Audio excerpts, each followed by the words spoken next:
Hey everyone, and welcome to another video. I am Simply G, and today I'm going to be showing off all of my pickups for the first half of June. And my goodness, this year has gone so quickly. There's a lot to show off here. Not really a huge amount of variety. There's a bunch of Viz books to show off in this pickups, but I hope you guys enjoy and I'll get straight into it. First up is an art book. This is not something that I got from Viz, was not put out by Viz. This is a Japanese art book set, sort of, technically. And I got it off of Mandarake secondhand. Really good price for it. It's a teeny bit beat up, but usually copies of this go for like close to $100, which is crazy. So I was super duper happy that I found this for pretty much, I think, less than retail price. So that was really exciting. And this is Daisuke Igarashi's art books. This is a collection of his works from 1993 to 2012, I believe. Yep, it says right there. And if you're unfamiliar with Daisuke Igarashi, he is the mangaka of one of my favorite seinen series, Children of the Sea, which does have a upcoming film. So be sure to check it out. This has a bunch of both black and white sort of sketches and inks and things, as well as a bunch of great watercolor pieces. He's very well known for his seascapes, obviously, thanks to Children of the Sea, sort of comes part and parcel with that title there. And as you can see, there's a lot of extensive interviews and things as well in this book, especially the second book. So yeah, it's one that I've been looking for a very long time. Probably close to 2.5, 3 years now, and just was never able to find a copy that I was happy with, and especially for a price I was happy with. It seems that there are more copies on Mandarake now than have been previously, so I don't know quite why that is, whether that might be because of the film or what, but really happy to find one in a pretty wonderful condition. This is a art book set that I've been meaning to get forever, and it certainly does not disappoint. I'll be sure to do an art book overview with this, go a little bit more in depth with some of these pieces. I'm really happy to finally have this in the collection. I mentioned on Twitter that I actually have quite a few art books coming. I went on a little bit of a spree. I don't know whether it was just exam stress or what, but I found a whole bunch of art books that I've been looking for on Mandarake and just took the plunge. This is the cover for the Japan anthology put out by Ponetmon, which is a book that I own. It's one of the only other series of Igarashi's that we have in English, so maybe try and track it down. It also has a story by Taiyo Matsumoto and Moyoko Ano, and a bunch of other really wonderful mangaka in there as well. So yeah, check it out. But really happy to have this set of books, and yeah, cannot wait to sit down and give it a proper look. Next is another art book. This one was actually published in English, and I found my copy of this on the Australian Amazon for $8, which was an amazing deal. I couldn't believe it. Usually this goes for at least double that here, so really happy to have found it for such a good deal. And that is Pepita, Inoue meets Gaudi. If you're not familiar, this is sort of half of a book with illustrations sort of inspired by Gaudi's and Spain's architecture that Inoue has done, but also somewhat of a travelogue and just study on different art styles and Inoue's own experiences in Spain, and finding obviously the source of inspiration and experiencing the life of someone who is so inspirational throughout Spain and throughout architecture and throughout what he created. And I think a lot of artists do, even though they're not necessarily in the same disciplines, find inspiration in each other.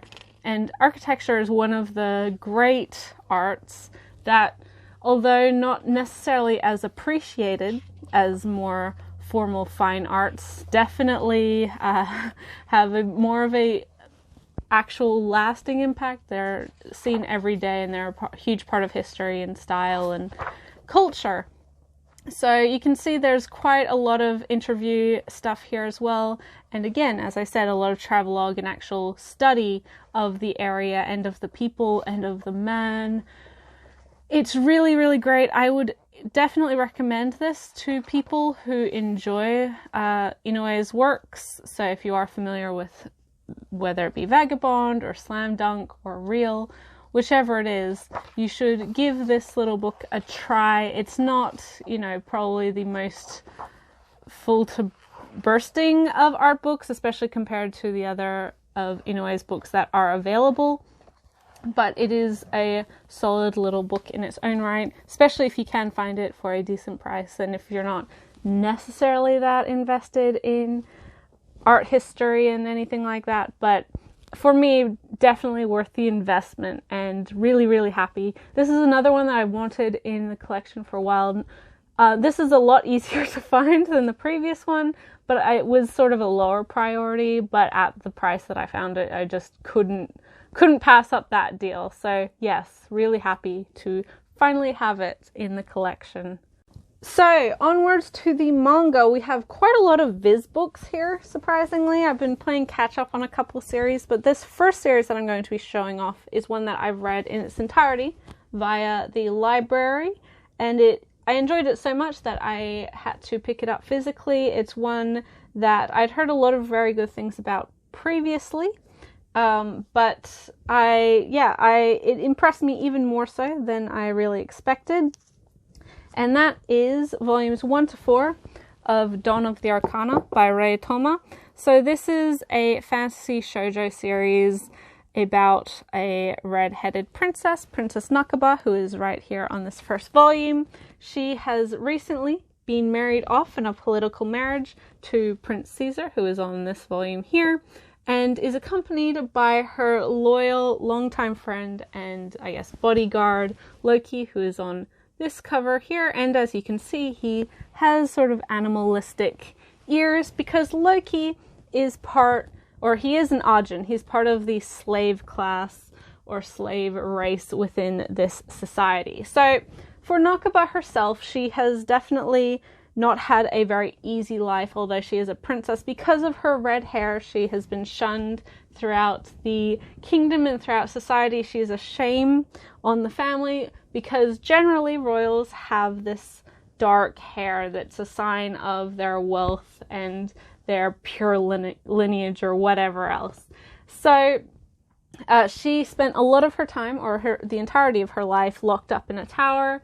And her only companion through that was Loki, who, because of how close they are, very, very good friends. They rely on each other. They're the only people that they can trust, and they are hoping to break down this divide between humans and the Ajin, so get rid of the bigotry and the social divides and slavery of which these Ajin have been subjected to, because although they have a lot stronger bodies and a much larger strength and these animalistic tendencies and characteristics about them, they are seen as second-class citizens and they've been treated as such.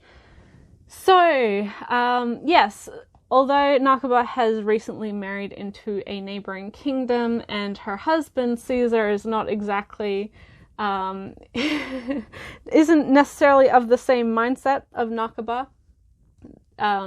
it's a story about how, especially those three, Nakaba, Loki, and Caesar, do change and shift their relationships and their motivations. And we also, as the title implies, we have Nakaba's gift of the Arcana of time. She actually can see the future, have premonitions of the future, and she uses that to sort of foretell what's happened and avoid disaster, because she's trying to make the world a better place. She's wanting to avoid conflict as well and just bring peace amongst people, whilst also building herself up and making people take her seriously.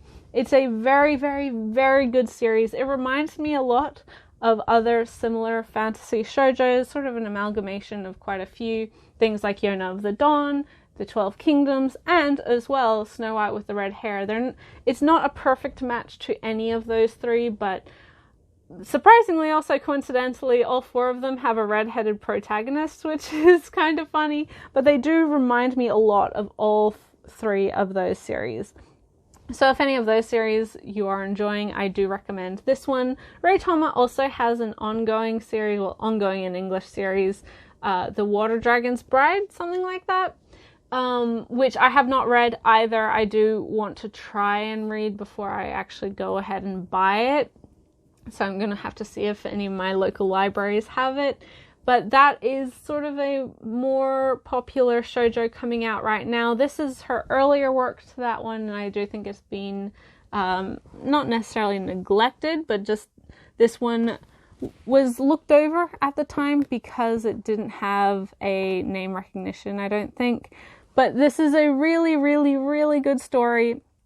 It's one that I think once you finish and you have hindsight too, and you can see the foreshadowing is even better than when it started. The ending hits you where it hurts very hard. I really, really, really, really enjoyed this. It's because it is only 13 volumes, it's not a super huge commitment, but if you are a fan of these types of fantasy shoujo, I would recommend you try it out. It is really, really good. And as I said, if you liked any of those previous ones that I mentioned, maybe give it a shot.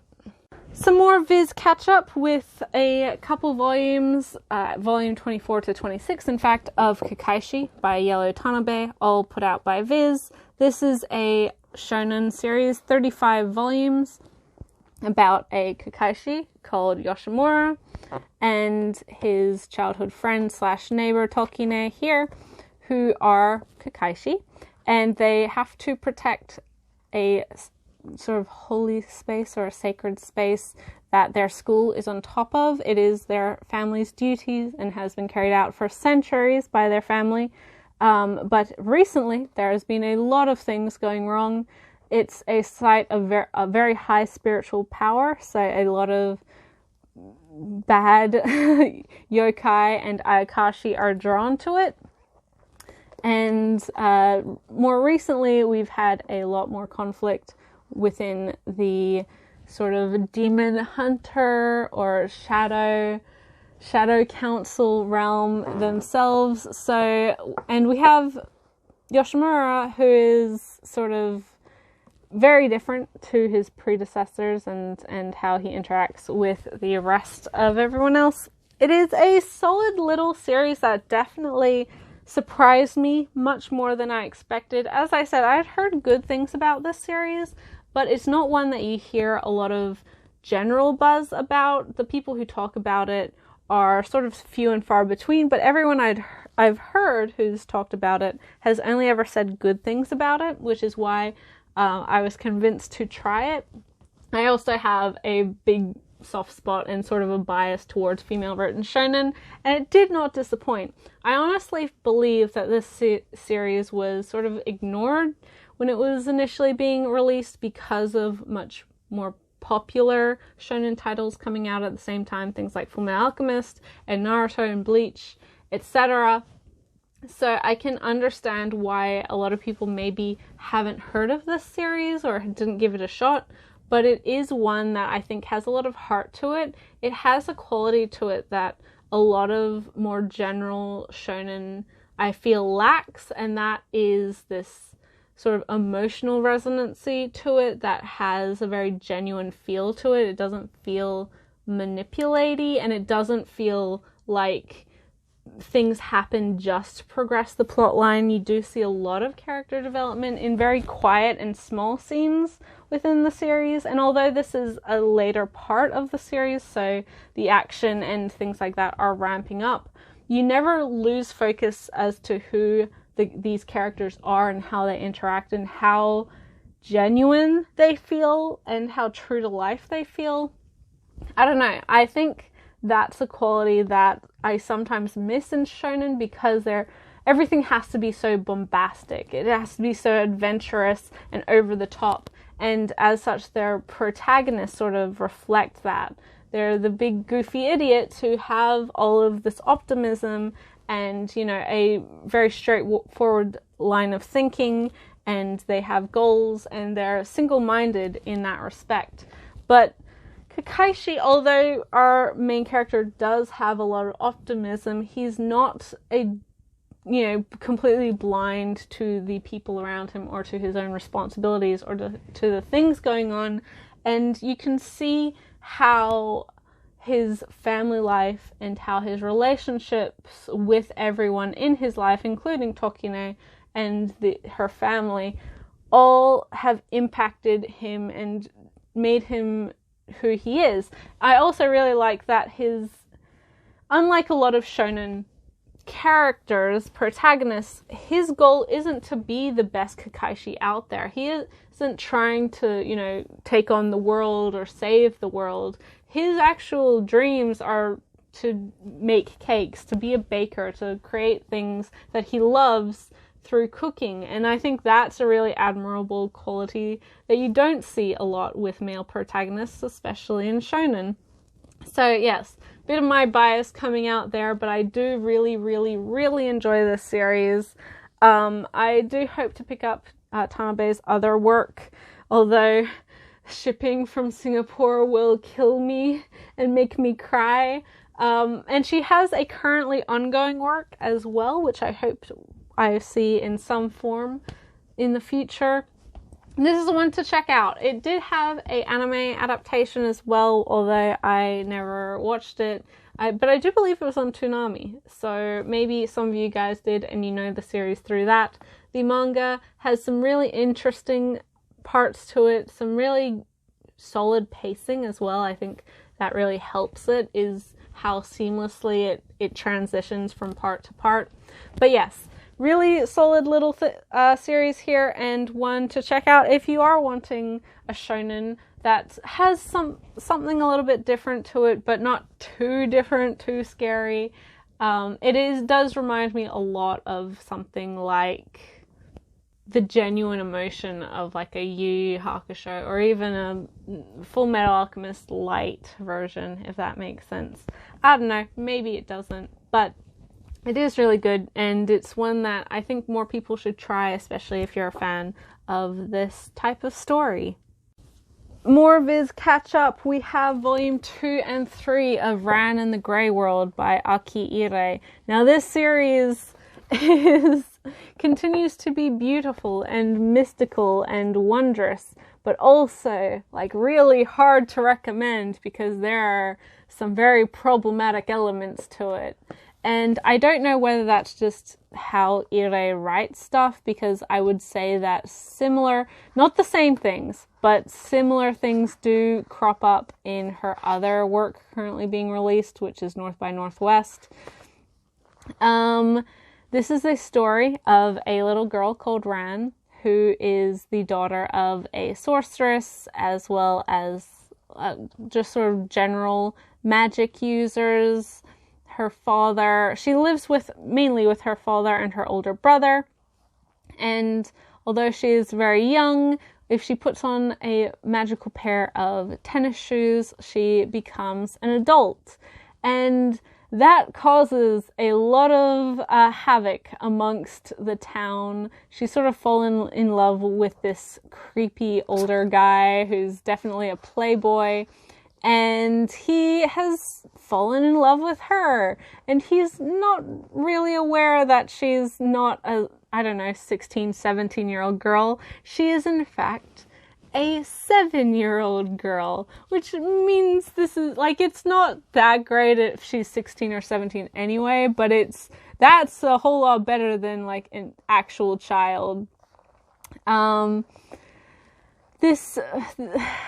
can't recommend it necessarily to people who are very,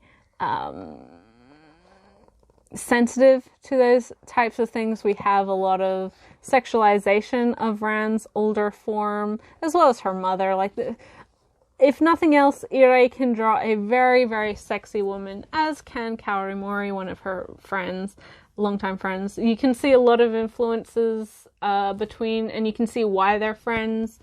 But yeah, Ran in the Grey World, it's a very good story. I really like the heart of it, this family tale, and Ran's own adventurous side and her excitement to be magical and to be the best she can be.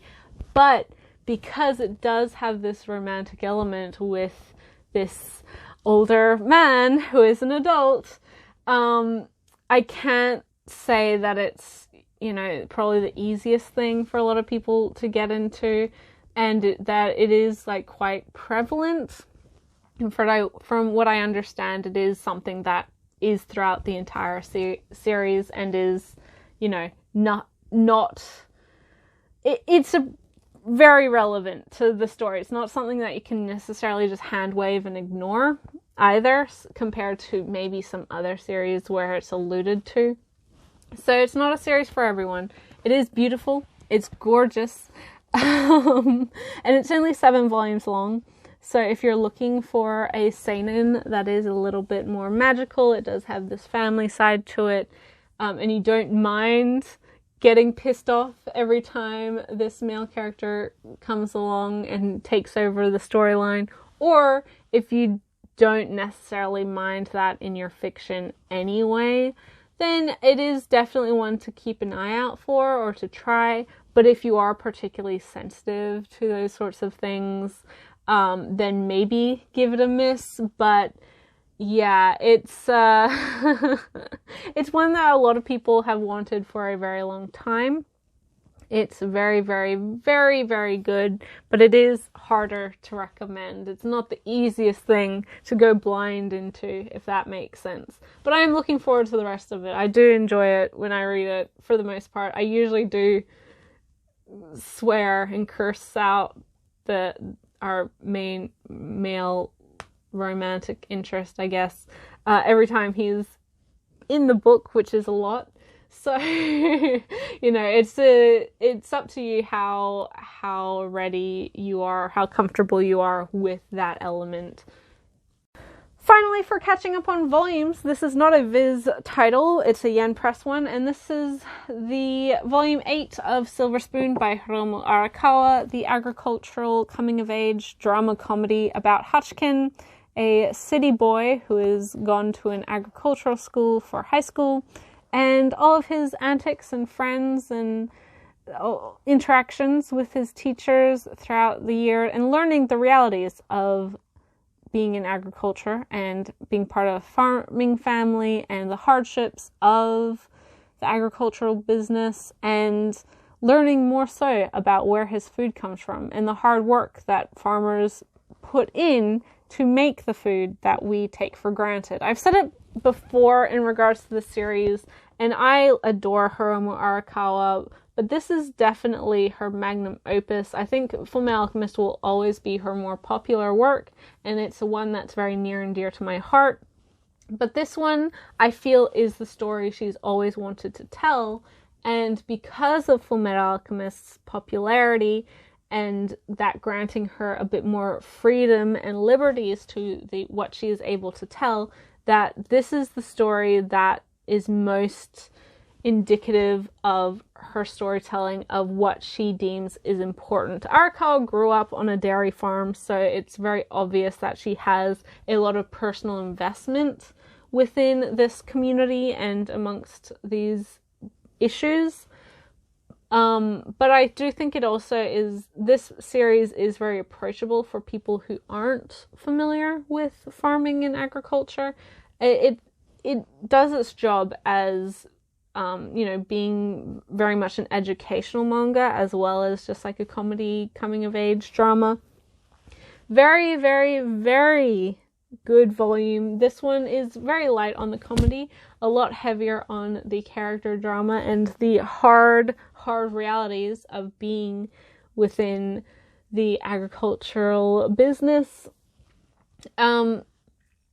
This particular series, I've said before, definitely is an investment in regards to learning about what it takes to produce things, especially for mass consumption, and like literally in this case, comparatively to like Princess Jellyfish, which goes into production for consumption of like clothing, we actually consume food. The things that farmers put out, we eat and we rely on, and we couldn't survive without farming, really, to the scale of what it is now. And it's something that I don't think a lot of people, especially within Japan, are very aware of. As people within a first world country, a lot of people don't really have any access to farming. They don't even think about it. I would say, and I've said this before with previous volumes, that the West does have more so of an awareness of where their food comes from, how it's produced, what the conditions are. A lot of people within Australia and the US have been to farms or know people who have farms or homesteads or things like that. We're not completely removed from this idea of the people who make our foods, but a lot of people are, and especially within larger cities, people who don't have any experience with that, they do just go to the grocery store and not necessarily think about where their eggs or their milk or their cheese or their bacon comes from. And now Hotchkin as an individual can't afford to have that naivete or this ignorance to what's going on with his friends and this community that he's placed himself into, really. He had no real necessity to be going into an agricultural school, but I think it's definitely changed his perspective. And I think, as I said, within the West, within the US and the UK and Australia and Europe, we are very aware of our food production and where our food comes from, whether it's free range, organic, etc. But there are still people out there who've never seen a horse or a cow or a pig in real life, who have never had to muck up after an animal, never had to, actually collect crops, harvest things. It's a much different experience than just, picking out some lettuce from the grocery store. So I think that's also a large part of what Arakawa wanted to do with this series, and it's superb at what it does. I absolutely love Silver Spoon. We are very, very rapidly closing the gap between the English releases and the Japanese releases. I believe volume 16 or 17 is out in Japan, so we're about halfway there. And the story doesn't have too much longer to go, from my understanding of it. But yeah, it's a fantastic series. Give it a shot, especially if you do have an interest in this type of story, or if you're a fan of Arakawa. This and Fullmetal Alchemist are really her only series that she's written, and I think that definitely shows when you compare it to some of the other works that she just does the art for. Things like Hero Tales and The Heroic Legend of Arslan, while solid series in their own right, just don't have her, don't have her passion and her spirit put into them like these series do. And it's really those things that make me love her as a creator so much. We have another older Viz volume. It's not older, but it's a couple months old now at this point, because my bookstore didn't want to ship it out to me for months. I don't know why it takes them so long, especially for these larger volumes. Who knows? I will never know. But I finally have volume 8 of Gangsta by Kosuke. This is a series that has been on hiatus forever. It's a dark, character drama, very gangster-esque, obviously, as the name implies, about a world where there are individuals who are, physically, genetically, and chemically through drugs enhanced human weapons, as it were. And Man, I'm so glad that this series is off of hiatus because it is one that was very popular when it was coming out, but because of the break, I think a lot of people sort of forgot about it. This particular volume, as well as the spin-off, definitely focuses on Marco, who is more so of a side character than a main character. He's not Nick and Warwick or Alex, who are our three mains, but he is definitely one of the most interesting characters of the series, and I can understand why he is the one who's gotten the spin-off and all of the interest. Really, really wonderful return to form from Kosuke. I hope that all of her health issues have now been resolved because she is a fantastic writer, a fantastic artist, and I want to see volume 9 sooner than the break between volume 7 and 8, because I feel like it's been 2 years maybe since we saw volume 7. I don't know exactly, but it's been a long time. Yes, really, really wonderful story. It's hard for me to get into the events of this particular volume because I don't want to spoil people, because you should definitely be trying it out. But if you do like sort of dark, gritty seinen with a lot of action, if you want to see a disabled protagonist, if you want to see a pretty evenly balanced cast of men and women, if you want to see just some crazy cool action and a pretty intriguing gangster mystery, then check out Gangsta. It's definitely worth your time. Yeah, I really look forward to whenever this continues, but it's probably not going to be a while until we see volume 9. On to the new stuff. I only have three new things to show off, and again, most of them are Viz, so that'll be fun. But the first one is the most recent volume of Yona of the Dawn, volume 18 by Mizuho Kusanagi. This is Zeno's backstory. I don't want to open it up because that will be spoilers, but when I saw a lot of people getting it like 2 weeks ago, because everyone in America gets their books before I get my books, a lot of people were crying, a lot of people were very stressed out and heartbroken, and the thing is, for me, I knew what I had been spoiled for this part of the story, at least in regards to this character, Zeno. So it wasn't a shock as to what happens in this book. I didn't know the events, but I did know like what I guess his power is, because you can't live on the internet without coming across spoilers. So it wasn't a shock in that sense. But man, the execution of what happened was very painful, and I didn't cry. I wasn't sobbing, I didn't cry like massively, but I did still well up with tears, because it's very emotional and affecting, and it is very heartbreaking, and oh my goodness, there's so much pain, and I can understand sort of why this series has engaged so many people, both here and in Japan. It's one that honestly, at this volume, I do think it maybe warrants a rating change to a teen rating, because there are some pretty violent stuff going on in this volume. But it's one that, although it's at 25, 26 volumes already in Japan, the momentum it keeps building is still there, and all of these characters are so interesting, and although they do have sort of this tragic beginning, you learn to love them, and you get invested in the whole premise of the story, and you can understand why these characters are so attached to what Yona wants and what she's trying to achieve.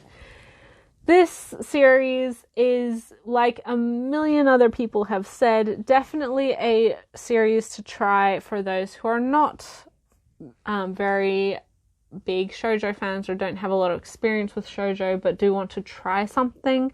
It has a very broad appeal, and it's one that I think can appeal to a lot of people, because not only does it have sort of the action of various conflicts and a lot of fun interactions between multiple characters, and it also has sort of a harem-esque quality to it, but I wouldn't actually say that because I don't feel like many of these characters are potentially romantic interests. If that makes sense? I don't know. It's very much, I don't know, it just reminds me of a lot of things that have done similar things and done it very, very well. I've said this before with this series, but it harkens back to sort of shoujo of the 90s and early 2000s, and when fantasy shoujo was so much more of a popular demographic in the West. I don't think it ever dropped off necessarily in Japan, but for a long time we didn't get series like this, and Yona is very, very worthy to be coming out. It's one that I feel like will help bridge the gap between readers and tackling demographics that aren't necessarily written for them, and to help people be shown the potential of demographics like shoujo. It's very, very, very, very good. Other people have put it more eloquently than I will ever be able to, but it's a wonderful series. It has a great little anime adaptation as well, although, kind of unfinished and without a real ending. But it's one that I think most people can enjoy, especially if you like these sort of fantasy, underdog gathering power. It's very much like a heroic legend of Arslan. That's sort of what comes to mind with current series that are being released. So yeah, it's an adventure fantasy-esque type deal, and it's very, very good. And volume 18 will hit you in the heart, and it will get its claws in there, and it won't let go. And I cannot wait to see the rest of the series, because it's been a crazy ride so far, and I'm sure it'll be a crazy ride from now on. Continuing with Viz and continuing with Hiromu Arakawa, volume 5 of the Full Metal editions. This has Izumi Curtis on the front. It is wonderful. As I've said with all of these books, there's a wonderful quality to these books. I mean, not only are they just collectors' re-releases, but they're actually being given a new translation, which is probably the main thing that I've wanted for these re-releases and I've appreciated, because, oh boy, the initial Viz translation as well as the Changyi translation of the series, well, it's not terrible. It's certainly not aged well, and there's definitely places it could be and has been improved on. This is by far one of my favorite shonens of all time. I make no secret of it. And I still feel like this series deserves its status as a classic within the community. It's earned every part of its reputation, and it definitely deserves the following that it has. It's a very important series for a lot of people, including myself. And I think this series achieves something that a lot of other series try to mimic, but can't really achieve in the same way. It's a beautiful series. Again, heartbreaking and handling a lot of very dark issues and topics that, whilst not unfamiliar to shonen, definitely aren't treated with the same levity as Full Metal Alchemist. So things like survivor's guilt and post-traumatic stress disorder and government corruption and power corruption and the over-reliance on power and ability, like magical abilities and talent, not being enough to make up for hard work. Hard work versus talent, that's probably a better way to put it. We also have very obviously physically disabled protagonists in this, and although, cool automail limbs, it doesn't really, neither does Arakawa hide away from the realities of having prosthetics, of phantom limb pain, and issues of not being able to physically show emotions, and the mental turmoil that can have. There's so many things. There's so many things in this series that I just love, and that I feel... I've said this when I finished Fullmetal Alchemist the first time. When I finished the story, when the Brotherhood, and because I didn't read the manga until probably halfway through Brotherhood was coming out, which was a lot later. I was a fan of the 2003 anime for longer than that, for a couple of years at that point. And when it got to a particular episode in Brotherhood, it was such a cliffhanger that I had to jump right into the manga. And thankfully, my sister did have a decent chunk of the series by that point. But by the time I finished the manga story of Fullmetal Alchemist, this is a series that was very purposefully written, and no part of it can really be taken out without losing something. Every part has its purpose, and you can't say that for a lot of ongoing or longer running shonen. It's something that has a lot from the very first chapter. There are things that are fundamentally set into this premise that are crucial for the end of it. And you cannot, like, initially, or if you're just reading it, it feels just like it's part of the world building, or it's part of just having a cool protagonist who can kick butt, and that alchemy is this thing that's just hand-waved as a magic power. But by the end of it, you see what is actually being led up to and what the purpose of those things are. And there is a much larger story being told rather than just, oh, hey, yeah, alchemy's cool, so that's the magic system I'm using. There's so much going on with the idea of equivalent exchange and our role as people and our responsibility as people, and, social karma and giving back to the world and finding your place and finding a purpose. There's so many things, and this is why I love this story so much, and why so many people love this story and have done for so long. It's one that, if you just broke it down to its most fundamental elements and its most basic of plots, then it does sound like a lot of just what you expect from shonen.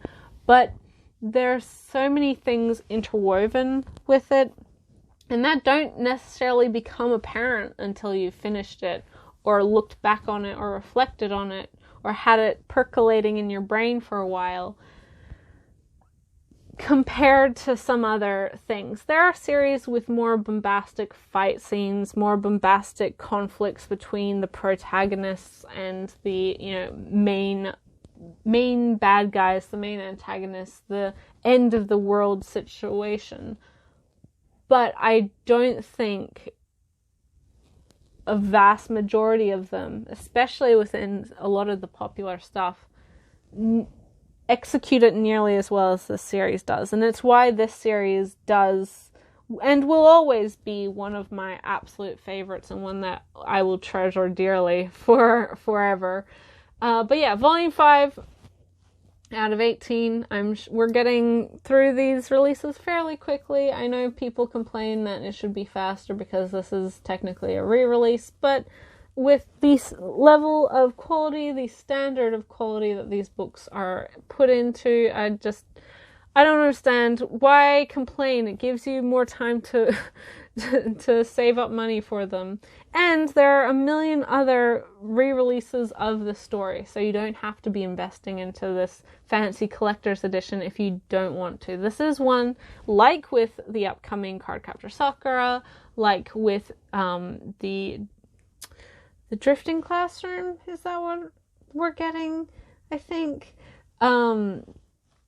And also, like, a lot of these hardcover or fancy collectors re-releases, they're for fans. Same with Sailor Moon. They're not necessary if you just want to read the story. But if you love the story, if you don't mind putting the money to them, if you are a diehard fan, then the investment, I believe, is worth it. And it's, you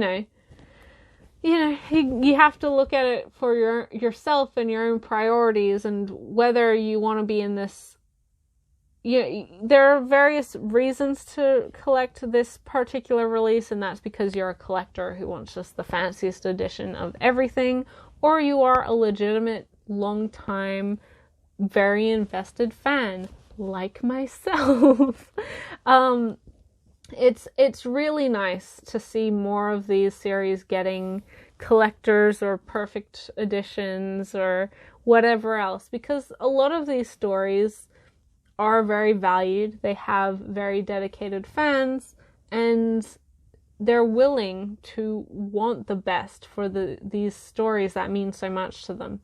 And for me, that's Fullmetal Alchemist and a couple others. I'm definitely looking at more collector's editions, but for a lot of people, that's things like Berserk or Sailor Moon or Cardcaptor Sakura. And it's nice that we're seeing more and more and more of these editions, collector's editions, coming into the market. Although I do not think that every series should get one, because that would just defeat the purpose. But yeah, Fullmetal Alchemist, fantastic series. I don't really need to convince anyone, and I've already spoken way too long about it, as per usual. But yeah, just fantastic, fantastic series. And finally, we have the most recent volume of Ten Dance, Volume 3 by Inoue Sato, released by Kodansha. This is the ongoing BL about two professional dancers, one who is a standard ballroom dancer, the other one who is a Latin dancer, and their relationship and their slowly growing romantic feelings and their matching passions for dance and understanding each other through dance and all of these things. I just love this story so much. This is by far one of the best, if not the best, ongoing currently BL manga. It's definitely the best of the last couple years. There has been a lot of very, very good BL manga, but I do feel that some of my most favorite ones, rather than just being like a pure BL quote unquote title, fall more so on the side of just a general LGBT manga. So things like Go For It Nakamura, even I Hear the Sunspot, they don't feel like they adhere to a lot of the expectations of what BL is and the sort of tropes. And not that this series does either, but I do feel it has a little bit of a distinction compared to something like I Hear the Sunspot. I don't know, maybe I'm just, talking hot air and I'm not making sense, but there's something so intriguing about this series. It's definitely like a slow burn romance. You're not going to be getting a lot of like explicitness out of these books, but that's definitely a good thing. You see how slowly these two like conflicting personalities and passions are clashing and growing and drawing each other in. And dance is the perfect, like, that's the perfect metaphor for that. I mean, that's basically what dance is. It's the being able to draw people in with your body and your aura and the whole atmosphere. That's the purpose of dance. That's how it, or at least ballroom dancing especially. It's a type of courting. It's a type of sensuality. So yeah, it's just something that I really enjoy and is done very, very well with this series. I would highly, highly recommend it, and I cannot recommend this series enough if you're a fan of this genre of manga. And it's just another one in a long line of recent BL manga that's come out that has just been really good.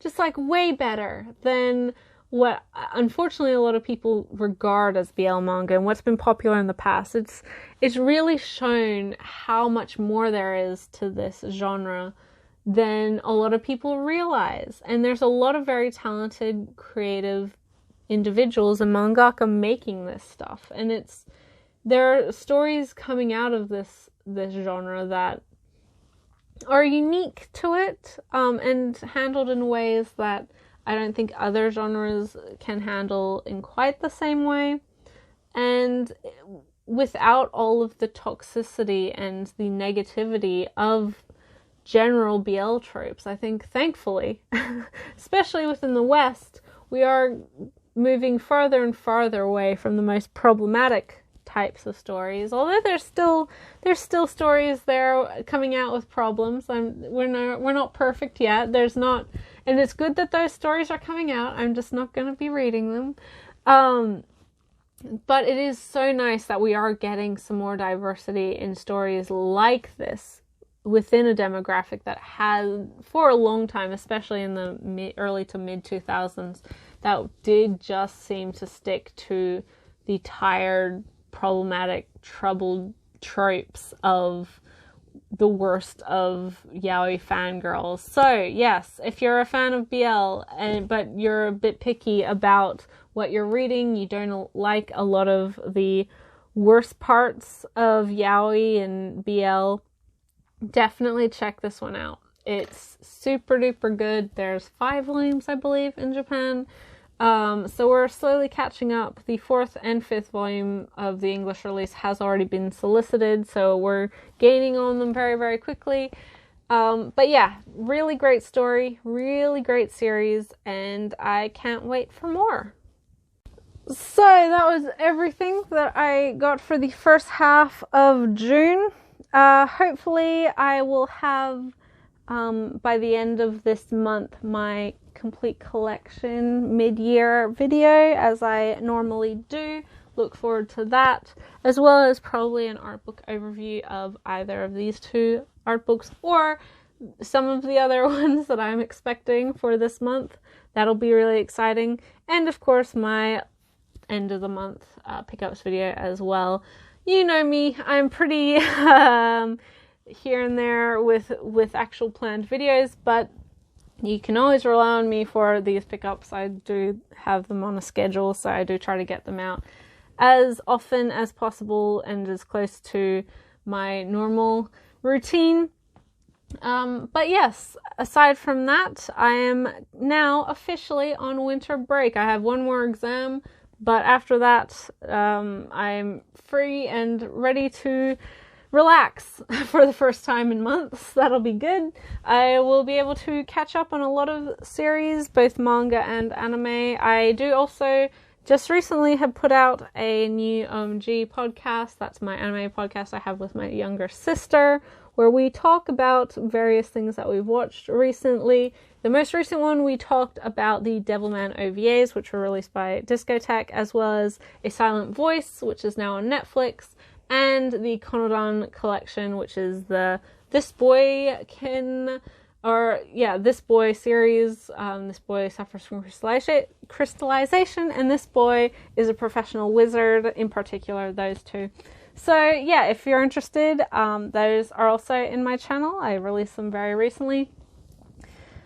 But yes, let me know in the comments whether you agree with me or disagree with me on these series, if you are interested in any of them, if you're reading them, or you totally dislike them. I love reading your comments, as you guys know, and I do try to reply to all of them. As usual, I will have the link to my Twitter in the description. You can always get in contact with me there. I'm on there fairly recently.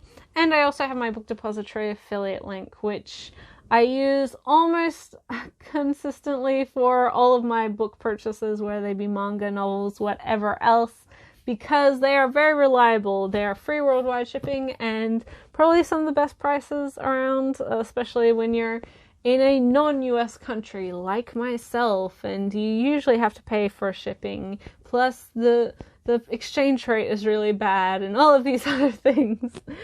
So yes, don't feel obliged to use it, but if you are going to be using Book Depository, I do really appreciate it if you use that link.